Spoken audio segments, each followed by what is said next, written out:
Okay, so this is the first video that I've produced, so apologies if I sound slightly nervous when I'm going through it. Basically, I'm producing this video in response to a request from some of my students that I produce some revision material for OCR Religious Studies Year 1 and AS. The first of these videos, as you can see, is on Plato, who is obviously one of the most influential philosophers in Western philosophy. In fact, A.N. Whitehead described every bit of philosophy that's come after Plato as merely a footnote to Plato's works. I should say that this isn't going to be a fully comprehensive revision resource, so you do need to go back and undertake some reading, but hopefully it will give you some idea of kind of key concepts, etc. Right, so the first thing to say is that Plato was a rationalist. Rationalism is the belief that certain truths about the universe can only be revealed by thought alone. This is significantly different from empiricists who believe that sense experience was the foundation of knowledge. Now, I haven't talked about it in this particular video, but may well do so in other videos, but you also need to understand the concepts of a priori and a posteriori. Again, that's something that you'll need to look up, but I may, as I say, cover that in other lessons. Okay, so one of the key concepts that Plato comes up with is the realm of the forms. For Plato, an example of our rational mind is this realm of the forms. Now that sounds slightly strange, but basically it's a world where there are ideal examples of everything that exists. Now clearly this isn't a world that we can find easily accessible, and in that world are perfect examples of everything in existence, no matter how small or trivial they might be: chairs, tables, cakes, etc. Plato says that these concepts have some kind of permanence in our minds. Now, to illustrate this, you can use the example of a cake. We might decide that we'd like to bake a cake, and in our mind is the idea that we create this kind of perfect chocolate cake, what it will look like, what it'll taste like, etc. The reality of that cake when we finish baking may well be somewhat different. It clearly doesn't look like the perfect example that we had in our mind. Nevertheless, it is a cake. So you might ask the question, how come we can't reproduce these perfect things that somehow exist in our mind? Well, Plato is a believer in reincarnation. He says that our souls and our bodies are two separate things. Our souls belong to the realm of the forms, whereas our bodies belong to the world that we currently reside in. Because he's a believer in reincarnation, he says that when we're reborn, the information that's kind of implanted into our souls, the information that comes from the realm of the forms, is somehow forgotten. However, we still retain bits of that information. Just as an example, you could think of a kind of criminal mastermind who decides that they're going to put all the plans of their crimes on a computer, but in order to conceal that information from the police, when they face capture, deletes their hard drive. The police take away that hard drive and they subject it to forensic analysis, and lo and behold, there's some information still on that hard drive which is useful. It may not be the full plans, but there's still some kind of discernible bits of information. Now, in the case of Plato, he says that because of those kind of residual bits of information in our minds, when we have an education, we're not trying to learn about new things, we're simply trying to remember things that we had previously forgotten.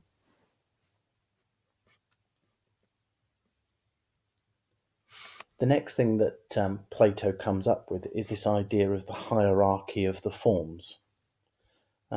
Plato has in mind that there are obviously some things which are more important than others, and the most important one is the form of the good, which is represented by the sun. Beneath that there are other higher forms such as beauty, but then we go below that, and we find things like, a beautiful painting. I'm not saying the Mona Lisa is a beautiful painting, but to some people, they would say that's the idea of beauty. Kind of at the very bottom, those superficial notions of beauty, the person who pouts whilst taking a selfie. Clearly, Plato, being quite a serious philosopher, is thinking that those people who are intellectually capable of thinking of the form of the good are somewhat more important than the kind of superficial pouting selfie snapper.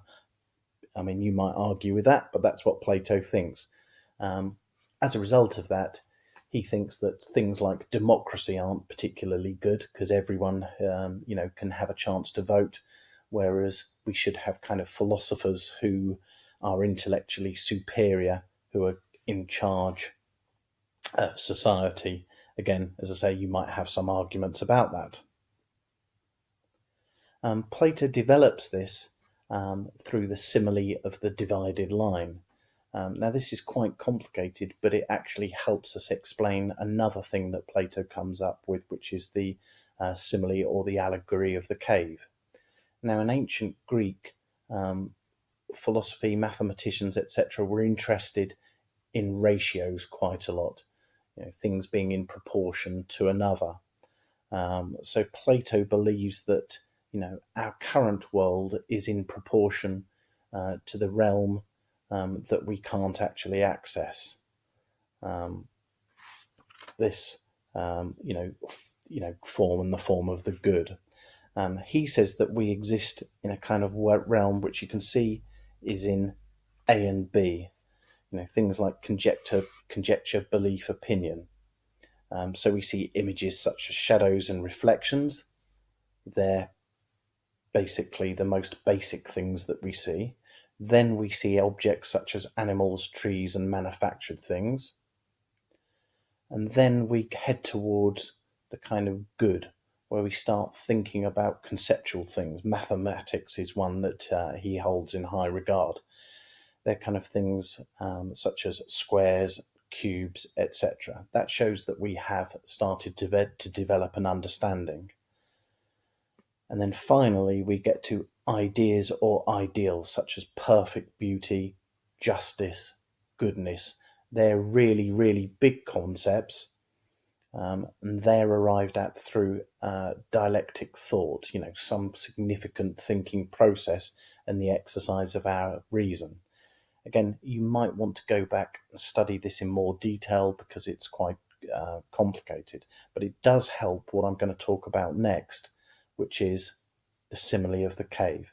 Now, this is one of Plato's most famous metaphors, the simile or allegory of the cave. Now, this is something that you're probably familiar with.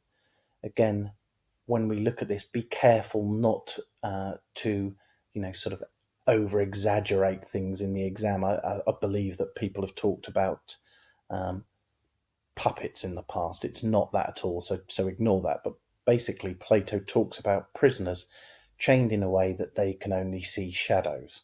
And if you recall from the simile of the divided line, this is the most kind of basic thing that we see.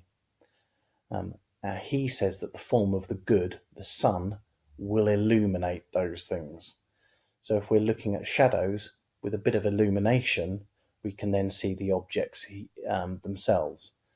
So in this simile, Plato says that there are these prisoners chained in a way that they can only see shadows. Now, for some reason, one of the prisoners is actually released so that he can turn around and see what's behind him. In doing so, he can see the objects in themselves. So he's obviously reached a higher level. Now, the next thing to happen to that prisoner is that he's taken outside where the sun initially dazzles him. Now, in that, he can only see the shadows illuminated by the sun, the form of the good, and those things are the mathematical concepts which arrive by reasoning. Once the prisoner's eyes have adjusted to the sunlight, he can actually see the objects in themselves, things like people, pottery, etc.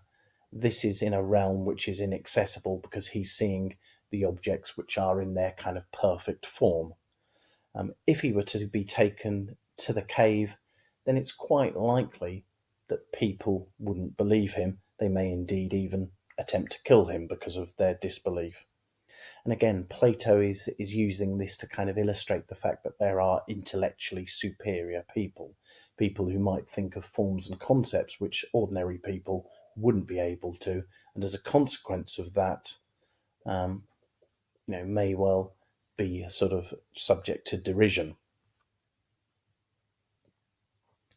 The last thing I really want to go on to talk about is objections to Plato.